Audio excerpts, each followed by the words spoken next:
Hi, I'm Chef Catherine from Growing Chefs Ontario, here in the Classroom Kitchen. Being a chef is about making food not just taste delicious, but look beautiful as well. I'm going to show you how to make colorful pancakes that you can use to unleash your inner creativity and make a beautiful, brightly colored breakfast. I have made these pancakes for the past few years in cooking demonstrations at the Covent Garden Market, and it is a great fun to get to play with your food. Before you get started, make sure you've read the recipe through, gathered your mise en place, and washed your hands.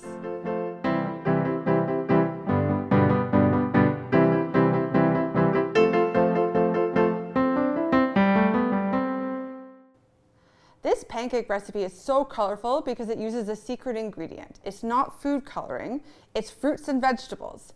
These also add some flavor to the pancakes in a very good way.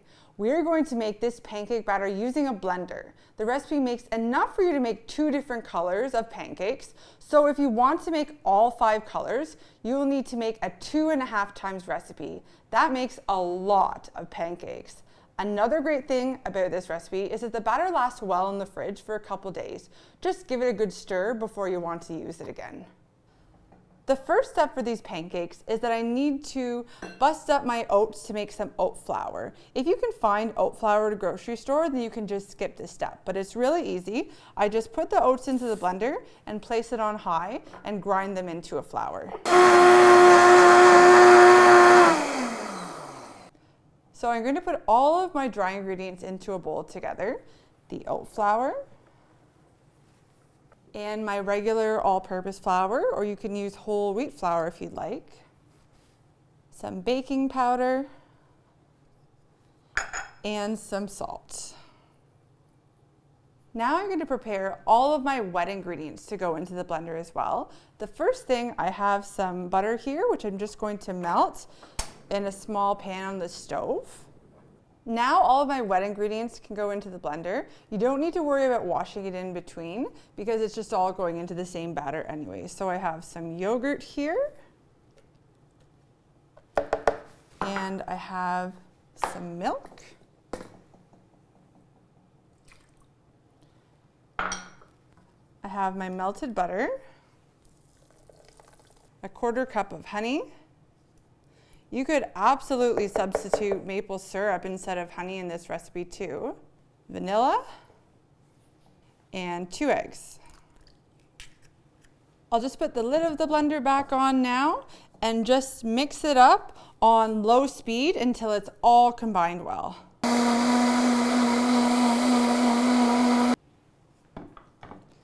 So now I'll just tip all of my dry ingredients into the blender. And then again, I'm just going to mix it until all of the ingredients are just combined together. It's a good idea to just take a spatula and kind of scrape down the sides and give it a quick second blend just to make sure that everything is fully incorporated.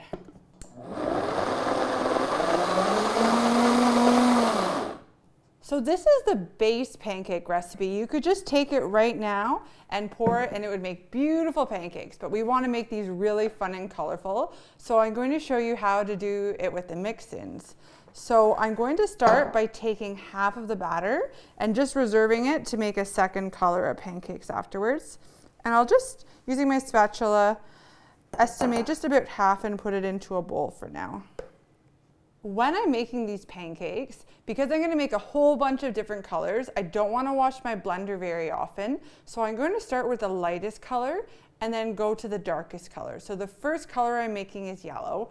So for yellow, I just need a banana, which I can peel here, and then just break it up into pieces and put it into the blender. But bananas are not really yellow, they're kind of a little bit white. So I have some turmeric here, which will add a little bit of flavor too, but it'll taste delicious and it will make it a nice bright yellow color. So I have about 1 teaspoon of turmeric that I'm gonna pop into here. And just for a little bit more delicious flavor, I'm gonna add a good pinch of cinnamon too. Now what I'm going to do is just turn the blender back on and blend that banana and turmeric into it.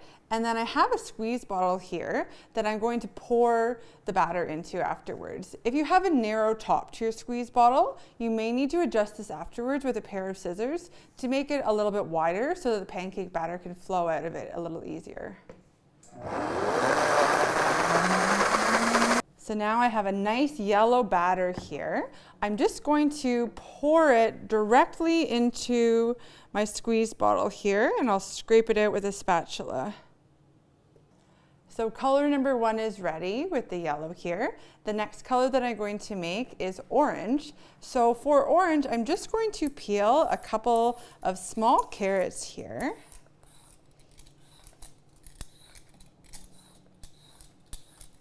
Now with my paring knife, I'm just going to chop off the ends here and cut them up into small pieces. It doesn't really matter the dimensions that much because they're going to be completely pureed in the blender. So I'll pop these into my blender here, and I'm going to add a little bit more turmeric too. I have about a ½ teaspoon here. Again, this is just going to make it a little bit more of a brighter orange color. And I'll add a little bit more cinnamon too, and a pinch of nutmeg to give it kind of a carrot cake flavor, which is super yummy. So I can just scrape the rest of my pancake batter in here from the first rounds, and then I'm going to blend it all up, making sure that it's blended well so that we don't have any chunks of carrot in our batter. If you find that your batter is a little bit thick, certainly you can add some more milk, and that's going to make it more of a pourable consistency. We'll blend this up and we'll see how this is, and if I need to, I can add some more milk. Okay, great. So we have a nice and bright orange here. I'll pour that into my next squeeze bottle. So now I have 2 colors, yellow and orange. I'm going to make 3 more colors. So I'm just going to put together a 1.5 times recipe to make the rest of the 3 colors, which will be green, pink, and purple. For this 1.5 times batch, I'm just going to put approximately 1/3 of it into one bowl and another 1/3 of it into a second bowl. And this is really loose, guys. You don't need to worry about measuring it here at all. And just leaving the bottom 1/3 in the blender. And then I'm going to make my next color here, which is really easy. I'm going to make green. So for the green, I'm just using spinach. And this is actually spinach that we grew at the garden at Growing Chefs. I've washed it already, just giving it a rough tear here. I have 1 cup of spinach, and spinach on its own maybe would be a little bit questionable. So I'm going to throw in half a banana with it to give it a little bit more flavor, and my secret ingredient, just a little bit of nutmeg and a little bit of cinnamon. So I'll pop the top on the blender again and blend this all up very well. So here's our beautiful bright green pancake batter here. I'll get that into another squeeze bottle. And if you don't have squeeze bottles at home, you can absolutely still do this. What I probably recommend is just to put the different colors into bowls and then just use a ladle to ladle out different colored pancakes. The reason why I'm using the squeeze bottles is that I can make some fun designs and a little bit of pancake art with them. I'm now going to make my pink pancake batter, which I think is my favorite color because it turns out so bright.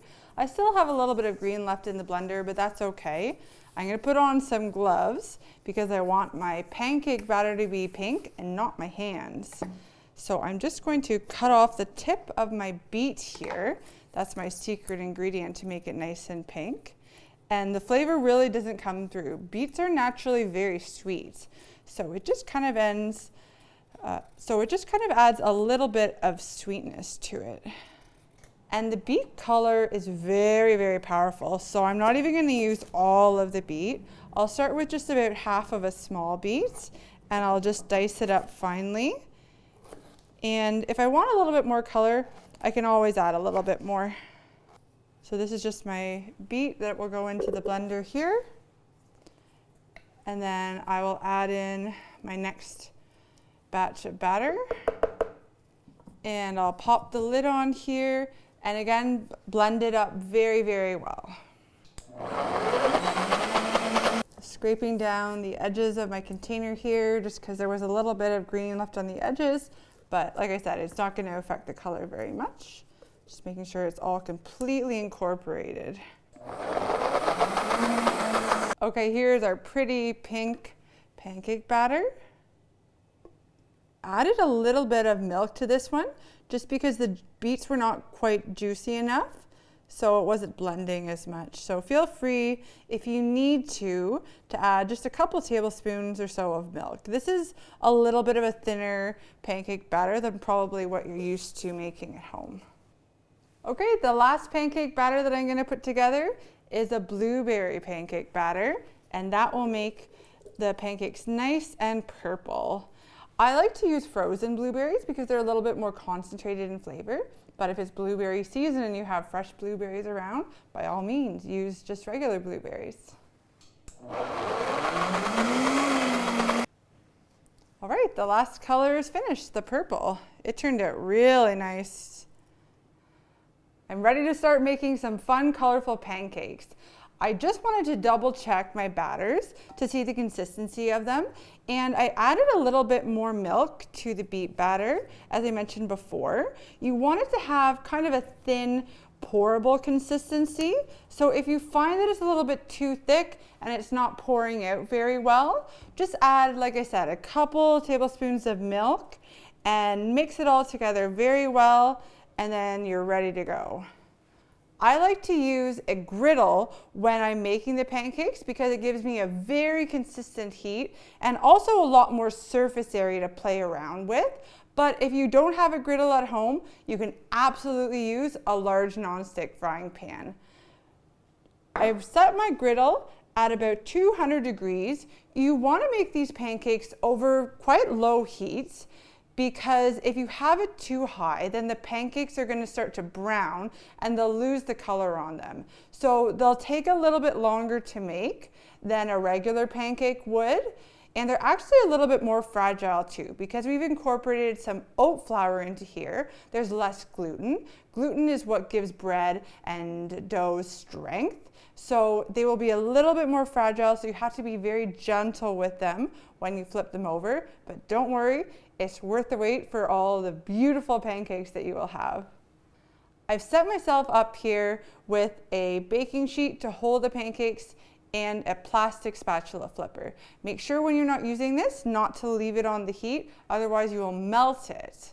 So I'm going to give my griddle just a quick spray with a nonstick spray here. And the sky's the limit. If you're starting out, I recommend that you don't make any pancakes that are larger than the size of your palm because they're kind of tricky to flip. But once you get a little bit of practice, you can start making designs. Different shapes and colors are fun. I'll just start with some regular ones to start. And if you notice, like I am here, you have a little bit of a clog. You might need to just cut the tip of your squeeze bottle a little bit wider, or get a toothpick and just kind of shove it in there to get rid of any clogs that you might have. What I'm looking for before I flip my pancakes is that there are lots of holes kind of on the surface, and I should be able to slide the spatula under easily and then just flip it over.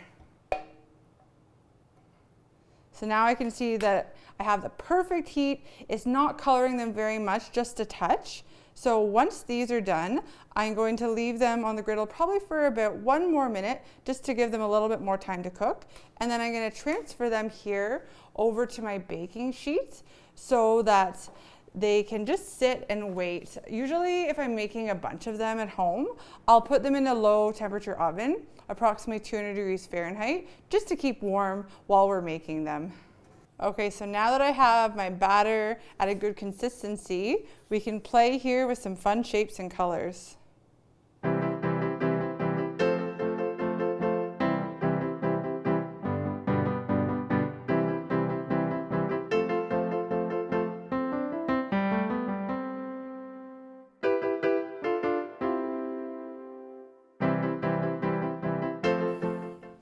So again, this pancake up here in the top left, it has lots of little holes in it. So I'll carefully slide the spatula underneath and flip it over.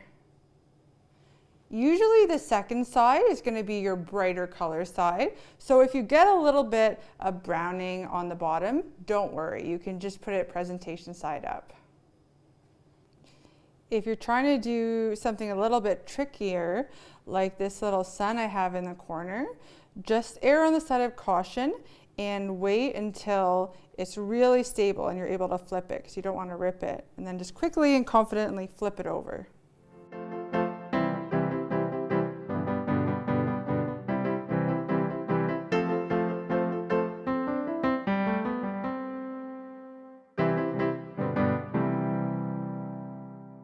Hopefully after watching this video, it gives you some fun inspiration to make some adorable colored pancakes of your own. And of course, don't forget to serve them with some awesome local maple syrup.